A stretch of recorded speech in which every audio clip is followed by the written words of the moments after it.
बच्चों आज के इस वीडियो में हम आपको इंग्लिश रटवाएंगे नहीं बल्कि इंग्लिश आपको पढ़ना सिखाएंगे।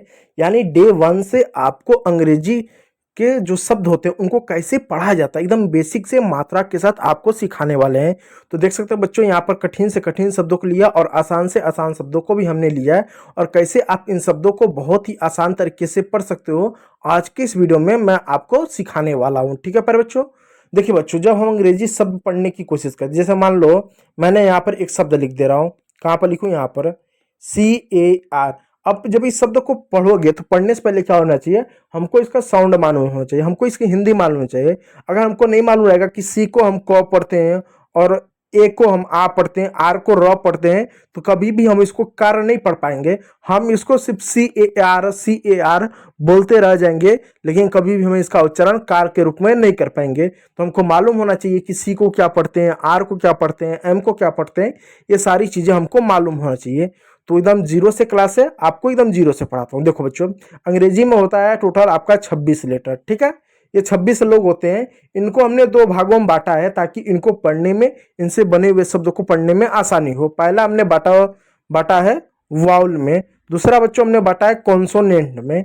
तो जो बच्चों जो वाउल होता है वो टोटल कितना होता है? ये 5 वाउल होते हैं, ये 5 भाई होते हैं, 5 दोस्त होते हैं, 5 लोग होते हैं। तो कौन कौन सा? ए, ई, आई, ओ और यू। यानी अंग्रेजी का जो भी शब्द बनेगा ना बच्चों, इन्हीं शब्दों से आपका अंग्रेजी का शब्द बनेगा। अब आपके मन में सवाल आ रहा होगा कि हमने जो है 12 खड़ी की मात्रा पढ़ा है, वहां पर हमने डबल ए यू, यहाँ पर हमने ए यू पढ़ा है, डबल ए पढ़ा है, हमने डबल ई पढ़ा है, हमने ए आई की मात्रा पढ़ा है। तो ये सारी मात्रा क्या है? देखो बच्चों ये जो आपने मात्रा पढ़ा ना, ये मात्रा इन्हीं से मिलकर बना हुआ है। यानी बच्चों ये जो मात्रा होते हैं ना, इनका सिंगल भी हम प्रयोग करते हैं और इनका पेयर भी बनता है। जैसे ई ए का पेयर हो गया, ए यू का पेयर हो गया, ए आई का पेयर हो गया, ए वाई का पेयर हो गया। इस तरीके से इनका पेयर बच्चों बनता है। ठीक है, तो चलो उसके बाद बच्चों आता है कॉन्सोनेंट का साउंड। एकदम बच्चों बेसिक से सिखा रहा हूँ, एकदम जीरो से सिखा रहा हूँ, घबराने की या पैनिक होने की कोई जरूरत नहीं है। ठीक है, तो अब बस इतना याद रखो कि ये वाउल होता है, इनका प्रयोग हम मात्रा के रूप में करते हैं और ये सिंगल भी होता है, पेयर भी इनका होता है। ठीक है, उसी प्रकार बच्चों आता है कॉन्सोनेंट।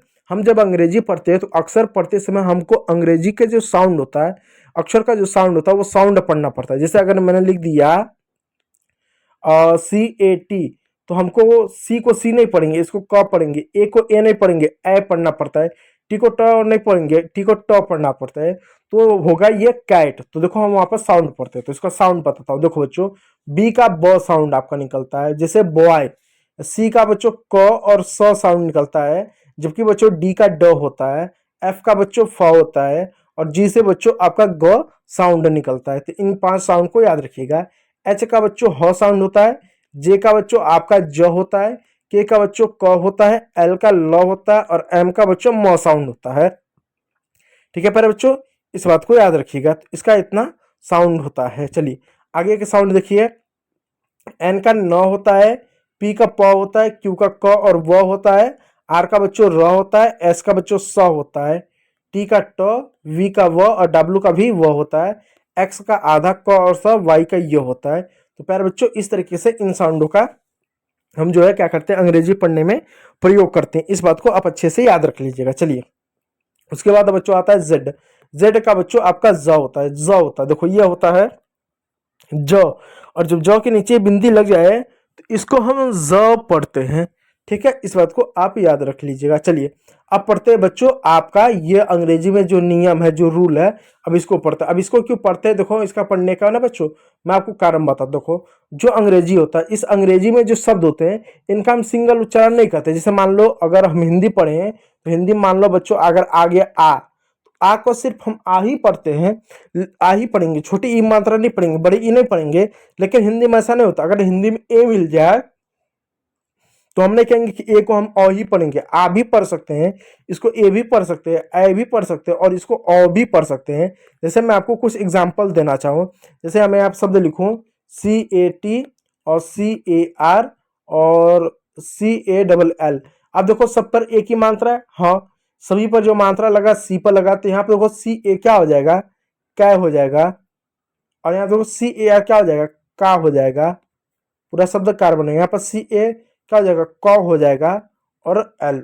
तो पूरा शब्द मैंने लिखा कैट, कार और कॉल। ध्यान दो यहाँ पर सी ए आपका कै हुआ, यहाँ पर सी ए आर आपका का हो गया, और जबकि सी ए यहाँ पर कौ की तरह हो जा रहा है। तो मतलब मात्रा तो सब पे एक है और मात्रा भी एक ही अक्षर पर लगा हुआ है। ऐसा नहीं कि इस पर सी पर लगा तो इस पर एम पर लगा हुआ है, फिर भी आप देखो सबका उच्चारण अलग अलग हो जा रहा है। कहीं पर कै तो कहीं पर का, और तो कहीं पर बच्चों कौ के रूप में हो जा रहा है। तो इसका मतलब बच्चों होता है कि जो अंग्रेजी में जो मात्रा होता है वो फिक्स नहीं होता है।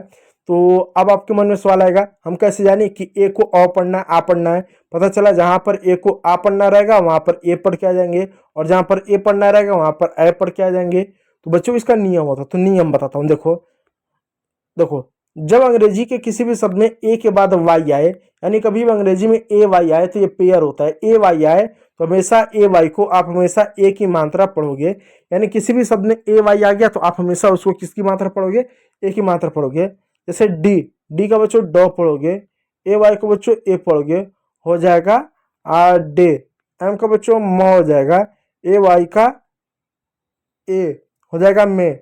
डब्लू का बच्चों वो पढ़ोगे, ए वाई का ए हो जाएगा वे। आर का र हो जाएगा, ए वाई का ए हो जाएगा रे। और यहाँ देखो एस का आधा स हो जाएगा, टी का पूरा ट हो जाएगा, ए वाई का हो जाएगा स्टे। और यहाँ पर एल का बच्चों ल हो जाएगा, ए वाई का आपका ए की मात्रा हो जाएगा ले। ठीक है, तो इस तरीके से कभी भी अंग्रेजी में ए वाई आए तो ए वाई को हमेशा ए की मात्रा आप तौर पे पढ़ते हैं। ठीक है, आप देखो यहाँ पर पी का प हो जाएगा, ए आई का ए की मात्रा हो जाएगा, एन का बच्चों न हो जाएगा पेन। ठीक है, उसी प्रकार बच्चों टी का बच्चों ट हो जाएगा, आर का बच्चों र हो जाएगा, ए आई का ए की मात्रा पढ़ेंगे, एन का बच्चों न पढ़ेंगे, हो जाएगा ट्रेन। सी एच का बच्चों च पढ़ेंगे, ए आई को ए की मात्रा पढ़ेंगे, एन का न पढ़ेंगे, हो जाएगा चेन। ठीक है, फिर बच्चों बी का बच्चों यहाँ पर ब पढ़ेंगे, ए आई को हम ए की मात्रा पढ़ेंगे, एल को बच्चों ल पढ़ेंगे, हो जाएगा बेल। तो मतलब आप यहाँ ध्यान दो, कभी भी ए आई के बाद एल आए या एन आए तो हमेशा ए आई को आप हमेशा जो है ए की मात्रा पढ़ोगे। किसकी मात्रा, आप हमेशा ए की मात्रा पढ़ोगे। देखो एम का बच्चों म साउंड होगा, ए आई के बाद एन है तो ए की मात्रा लगा दो, एन का न हो गया मेन, मेन में होता मुख्य हो गया। एम का बच्चों म होगा, ए आई का ए की मात्रा हो जाएगा, एल का ल हो जाएगा मेल। मेल होता है ना डाक करना, मेल ईमेल, इस तरीके से। चलिए ये 2 बार रिपीट हो गया। अगला देखिए, रोल नंबर 3 इसको कर दो, ये 4 हो गया गलती से। चलिए, जब अंग्रेजी के किसी भी शब्द में ए के बाद आर आए, ए के बाद आर आए और उसके बाद ई आए, कभी भी अंग्रेजी में ए के बाद आर आए और ई आए तो ई साइलेंट होगा, और ए का उच्चारण यानी ए का उच्चारण ए प्लस य के रूप में करेंगे। ए प्लस य यानी ए की मात्रा और य के रूप में करेंगे। आर रहेगा तो रॉब तो लिखेंगे ही लिखेंगे, और ई तो साइलेंट हो जाएगा। ध्यान दो, जैसे डब्लू का क्या हो गया, व हो गया। ए आर ई है तो ए का उच्चारण ए की मात्रा प्लस य के रूप में कर दो। आर है, आर का र लिख दो, ई साइलेंट होगा, हो जाएगा वेयर। अब देखो एस का बच्चों 2 कॉन्सोनेंट एक साथ है ना, बीच में मात्रा नहीं है, तो यहाँ पर आप आधा स लिख दो, पूरा ट लिख दो। और ए आर ई है तो ए का उच्चारण ए की मात्रा और य के रूप में कर दो, आर का र कर दो, हो जाएगा स्टेयर कर दो। और डी का बच्चों ड कर दो, और ए का ए की मात्रा कर दो, और य का य कर दो, और आर का र कर दो, हो जाएगा डेयर हो जाएगा। तो वेयर, स्टेयर, डेयर इस तरीके से अंग्रेजी के शब्द होंगे। एफ का फ हो जाएगा,